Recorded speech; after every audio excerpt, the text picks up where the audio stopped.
The incoming Labour government of Clement Attlee faced post-war austerity and effectively repeated Lloyd George's 10-year rule.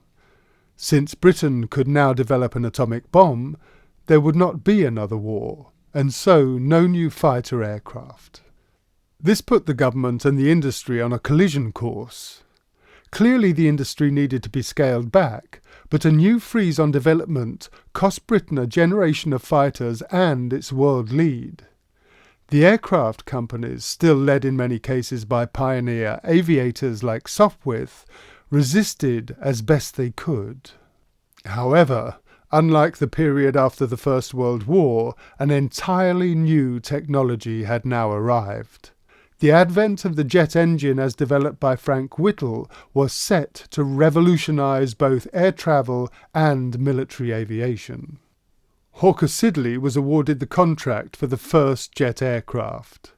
Built by the Gloucester Division, the Meteor became the first British jet fighter and entered service with the RAF in 1944.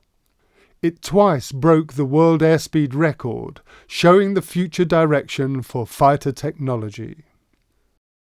Hawker Aircraft were researching jet designs from 1942, but the early jets lacked power and were slower than their successful piston-engine aircraft. A lighter and shorter version of the Tempest gave rise to another family of fighters, the Fury, and its naval version, the Sea Fury. At the end of the war, the Air Ministry cancelled orders for anything other than jets, such as the Meteor. The Admiralty, however, kept faith with the Sea Fury, and it survived the cancellations. The aircraft was associated with Hawker's new chief test pilot, Bill Humble, known as a skilled pilot, and one that helped to resolve the high-speed aerodynamic problems suffered at this time. The deck trials of the Sea Fury were crucial to the survival of Hawker aircraft in the climate of the post-war downturn. Fortunately, they were a success. Bill Humble described the aircraft as the sort of lady you could take to the vicar's tea party, and it went into service in 1947 as a carrier-borne fighter bomber. Bill Humble was aware of Sidney Cam's difficult reputation, but thought that really he was a great prima donna. With a background in mining, Humble recalled that they both came from backgrounds where you called a spade and a shovel, and on that basis they got along just fine. In 1946, at the invitation of President Truman, Winston Churchill gave his Iron Curtain speech at Fulton, Missouri. The speech recognized that Europe had split into two blocks, capitalist and communist, between which there effectively existed a Cold War. The tensions between the two blocks were hugely increased by the arrival of the nuclear age. Attlee's government decided in 1947 to develop Britain's own nuclear deterrent independent of the United States in order to maintain a balance of terror between East and West. The great fear of the Cold War years was that it would escalate into a Third World War. The confrontation in Europe, exemplified by the Soviet blockade of Berlin in 1948 and the subsequent airlift by the West, gave rise to the terrifying prospect of nuclear annihilation. These heightened tensions led to the formation of the North Atlantic Treaty Organization in 1949.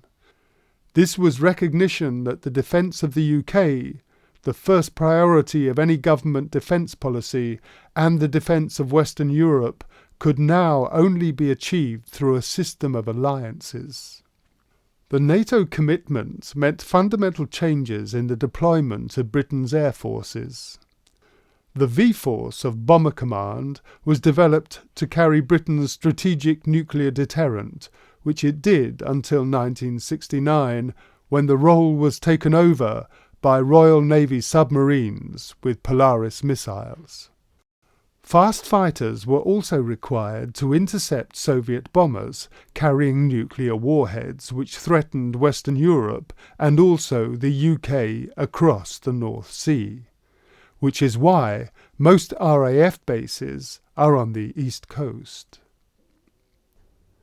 The next milestone in aviation was supersonic flight, and the government had signed a secret contract with the Miles Company in 1943 for an experimental jet aircraft capable of reaching 1,000 miles per hour.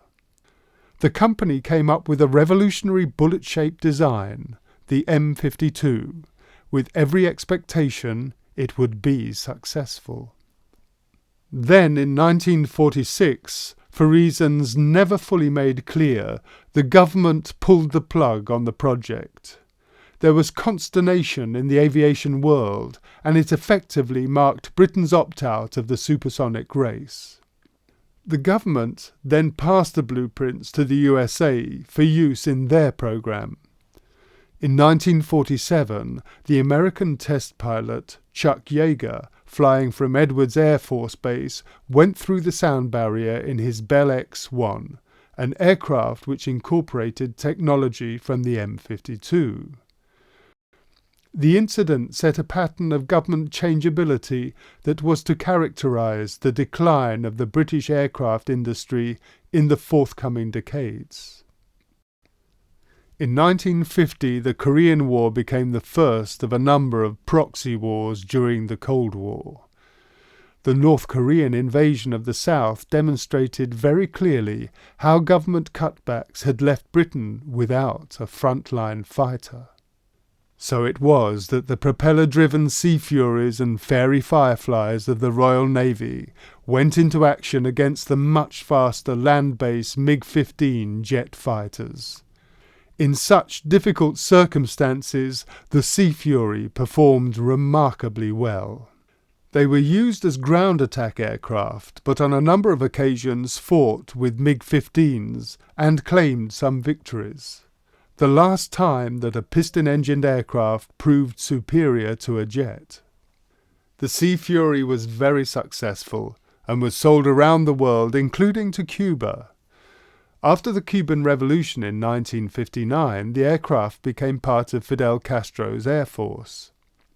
At the Bay of Pigs in 1961, a Sea Fury, flown by Castro's Air Force, sank the American ship carrying the ammunition and radios, turning the invasion into a fiasco. As jet engines became more powerful, Sidney Cam's team began investigating designs. They patented a split jet pipe, which allowed space for fuel tanks to be incorporated behind the engine. This was developed into the prototype P-1040, a private venture which became the first Hawker jet. It was flown for the first time at Boscombe Down in 1947 by Bill Humble. Although designed as an RAF fighter, the Air Ministry did not feel it was a substantial enough advance on the Gloucester Meteor and pulled out. With no more orders for propeller fighters in the pipeline, a lean period loomed. However, again, the Navy kept faith with the project.